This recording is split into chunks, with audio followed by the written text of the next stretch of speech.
Saudara-saudara kaum muslimin sekalian, saya menyeru kepada saudara-saudara sekalian dan juga kepada diri saya sendiri, supaya pada masa yang sukar ini kita memberikan bantuan sebaik-baik yang mungkin dengan membelanjakan harta yang kita kasih, bukannya harta yang kita tidak ingini. Memberikan bantuan ini kepada rakan-rakan kita yang sedang dilanda musibah. Masjid ini sedang hadirin mukminin akan menghantar bantuan kepada rakan-rakan kita yang ditimpa musibah di pantai timur. Oleh itu saya menyeru kepada saudara-saudara sekalian untuk menghulurkan bantuan semaksimal yang mungkin, dan di antara cara yang kita boleh lakukan apa yang dipanggil sebagai tazkiyah. Ada di antara kita mungkin ada yang mempunyai harta-harta yang haram, harta yang diperolehi secara haram, riba dan sebagainya. Maka di antara cara untuk membersihkan harta yang haram ini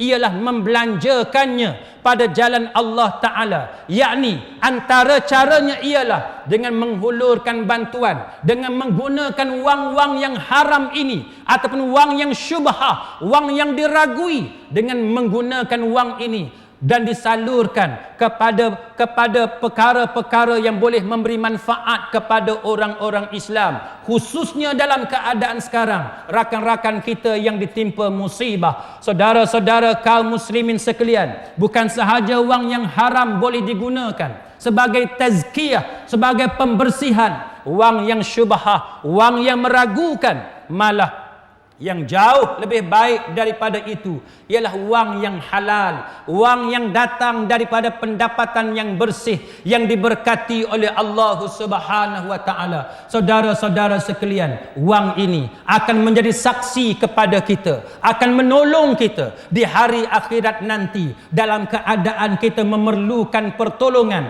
di atas amalan-amalan kita yang mungkin tidak mencukupi, ataupun memerlukan kepada pertolongan, syafaat dan sebagainya untuk meningkatkan darjat kita di hari akhirat nanti. Mudah-mudahan ianya diterima oleh Allah Subhanahu wa Ta'ala sebagai amalan yang saleh. Semuanya ini adalah dengan mengikut sunnah daripada Nabi sallallahu alaihi wasallam, sebagaimana firman Allah Ta'ala, laqad kana lakum fi rasulillahi uswatun hasanah liman kana yarjullaha wal yawmal akhir wa dzakarallaha katsira. Sesungguhnya pada diri Rasulullah itu terdapat contoh teladan yang baik bagi kamu, iaitu bagi golongan yang mengharapkan keredaan Allah dan ganjaran pahala di hari akhirat, dan dia banyak mengingati Allah Ta'ala.